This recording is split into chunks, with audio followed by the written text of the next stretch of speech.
Viene de nuevo el prehistórico desatino del romanticismo antitecnológico. Otros de los avalorios que nos deja Eduardo se refiere a los delirios prehistóricos de algunos autores que en Venezuela prosperan, diciendo como Edgardo Lander: la propuesta socialista no es una alternativa radical al desarrollo capitalista, sino la continuidad histórica de los principales planteamientos de este o de otros, como César Villalona, quien nos dice que es innecesario socializar los grandes medios de comunicación privados. Nuestro amigo Gaucho desmonta las falaces y ludistas afirmaciones que nos tratan de convencer de que las máquinas son malas, una especie de esencia perversa, y que la tecnología es hija de la modernidad progresista que destroza al ser humano. Esta imbecilidad antitecnológica es aplastada en un acápite estupendo que coloca a la tenencia de la tecnología y sus fines y la organización racional del trabajo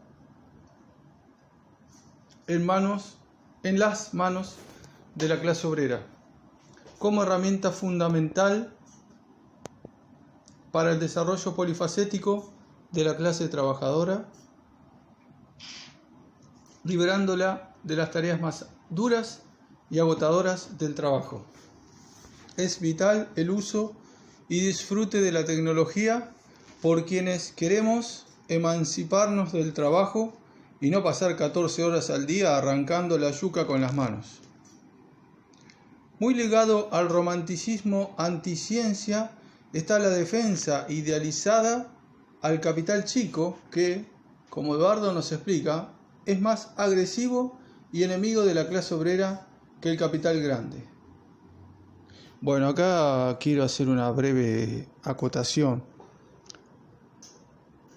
Esta gente está delirando y esto que están afirmando no tiene absolutamente nada que ver con el marxismo. El autor del prefacio y Eduardo Sartelli son enemigos de la dictadura del proletariado, es decir, la alianza del proletariado con la pequeña burguesía. Por eso afirma esto, ¿no? Que el capital chico es más agresivo y enemigo de la clase obrera, algo que es absolutamente falso. Prosigo. Debido a que las pequeñas unidades de producción manejan menor tecnología, no tienen economías a escala, son más ineficaces y suelen maltratar con mayor fiereza a la clase obrera por sus limitaciones técnicas, las cuales les hace producir a mayores costos. Bueno, en fin, para nuestra Venezuela esa sección del libro vendría de perlas para abandonar esperanzas infundadas de desarrollo socioeconómico basado en la pequeña propiedad mercantil. Es imposible satisfacer las necesidades fundamentales de la producción con conucos, mini huertos o minifundos. Se necesita producir más y con menor gasto de fuerza de trabajo y de insumos. La perfecta antítesis de Marx y Engels, o el intento de disgregar y marear a la clase obrera. Eduardo también dedica decenas de páginas a explicar por qué esa cruzada ideológica que reza antiorganización y movimientismos que buscan separarnos en nuestra lucha contra el enemigo común. Aquí el autor se da un paseo profundo por las más conocidas teorías que tratan de explicar el mundo, sin amague alguno de transformación. Entre los autores que Eduardo nos trae se encuentran los que dominan el pensamiento crítico académico, quienes, siendo furibundamente anticomunistas confesos, son los guías explicativas para la izquierda del cafetín de por qué el mundo está tan mal. Eduardo nos comenta muy en serio la idiotez del pensamiento crítico académico de asignarle a la ideología un papel supremo, absoluto e invencible en la sociedad actual. No vamos a decir que los que disparataban de esta manera, verdaderos ignorantes, formaron parte de la escuela de Frankfurt: Adorno, Horkheimer, Marcuse, Habermas, con sus diferencias. Célebre por su pesimismo y su inutilidad política. Tampoco voy a decir que Foucault y sus epígonos son todavía peores, más brutos y más ignorantes, por las mismas razones antedichas.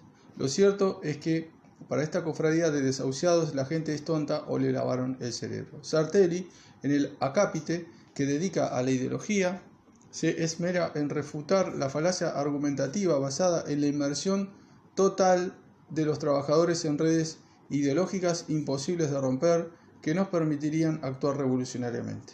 Así, Eduardo nos relata acerca del peso efectivo de atrocidades ideológicas como la patria, la raza, etc., pero con ideas concretas de lucha y transformación que en los intelectuales de la pequeña burguesía no se ven en ninguna parte. La realidad, ya lo hemos dicho, se nos vende como todas las mercancías del sistema, en infinitas fracciones de perenne divisibilidad y de mística desconexión. Así, todo parece estar desvinculado en un devenir desordenado, donde el azar y la providencia individual rigen de manera acumulativa el destino de todos, entendidos como inmensa sumatoria de individualidades.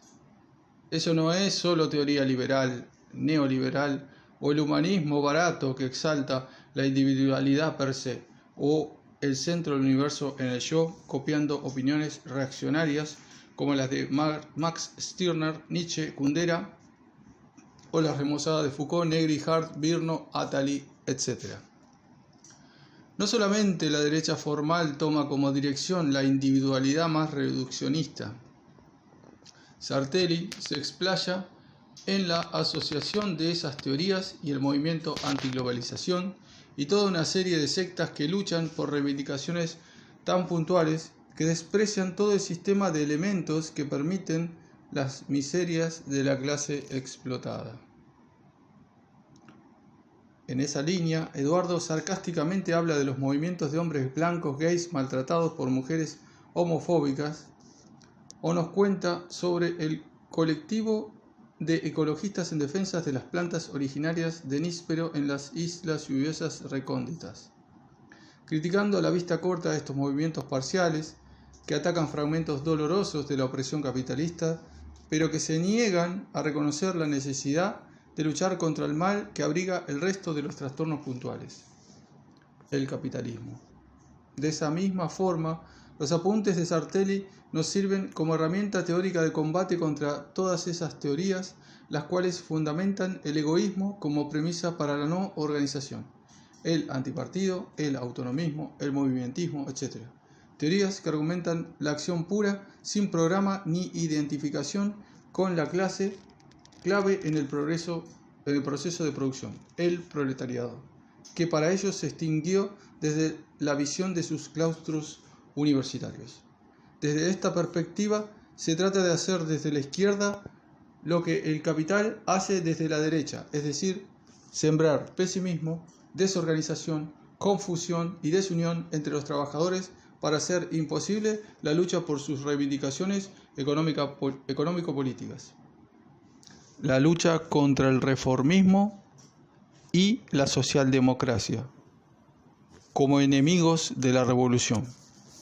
La socialdemocracia y sus vertientes anticomunistas niegan o difuminan en palabreríos inocuos el acto revolucionario inicial, que Sartelli resume como génesis del fenecimiento de la burguesía, la expropiación de los expropiadores de expropiadores por los expropiados. Ese acto que tanto se posterga no va a ser realizado por figurines abstractos de fantasías anárquicas como la multitud de Negri, no. Esa acción de legítima justicia será llevada a cabo por un proletariado en contra de sus opresores, que, como nos cuenta el autor, el Capital, tiende a amontonar a la población en dos polos: el de la burguesía, cada vez más concentrada, reducida y poderosa, y un proletariado cada vez más vasto y numeroso. Ese proletariado existe, no es un fantasma ni fruto de un sueño de una noche de verano, como la burguesía y la izquierda claudicante tratan de hacer ver. Para Sartelli, un obrero es alguien que carece de medios de producción y de vida, razón por la cual debe vender su única mercancía, su fuerza de trabajo, al capitalista. Tan simple y tan concreto como eso. Así, estudiando el modo de producción capitalista, Sartelli deduce que la idiotez de la extinción de la clase obrera es una falacia del tamaño de la Catedral de Santa Teresa. Ojo, soy ateo, pero me gusta esa comparación. Eduardo cuenta que el proceso de producción capitalista tiende a proletarizar a la masa de la población al mismo tiempo que mercantilizar el conjunto de la vida, de modo que no hay otro resultado posible que la expansión permanente de la clase obrera. Los números que sustentan esta afirmación en el texto son abundantes. ¿Qué falta hace prender en las bases la teoría que Sartelli desarrolla? Más aún cuando en Venezuela las universidades han sido tomadas por la plaga neoliberal, populista, posmoderna y rabiosamente anticomunista. Incluso en la Universidad Bolivariana de Venezuela, donde se trata de cambiar algunos de los paradigmas burgueses más antiobreros, es lamentable ver en sus currículos y bibliografías sugeridas toneladas de esta alineación caótica y pesimista.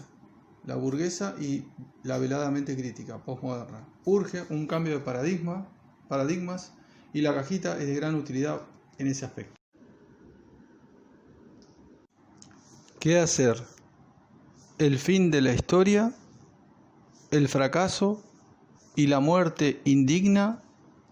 ¿O un mundo nuevo por conquistar y amar? Nuestro amigo argentino suele ser lapidario pero correcto. Deberíamos hacer algo ya, porque este maravilloso vehículo que es el planeta Tierra marcha con los ojos vendados hacia un abismo sin fondo. Está en nuestras manos cambiar el conductor.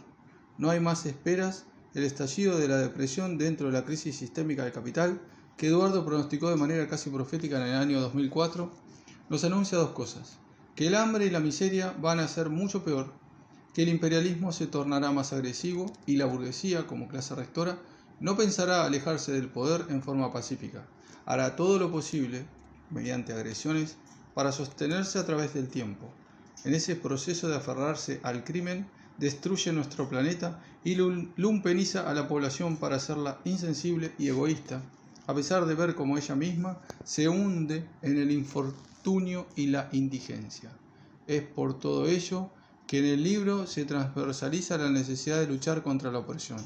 Se argumenta a favor de la esperanza de organizarse en torno de la superación del crimen organizado, capitalismo, y por la construcción de una sociedad donde el bienestar sea la norma y la inequidad motivo de asombro. No podemos postergar nuestra lucha, no podemos delegar nuestra responsabilidad con la historia. Enterremos de una vez la última pesadilla de la prehistoria, el capitalismo. Aclaratoria.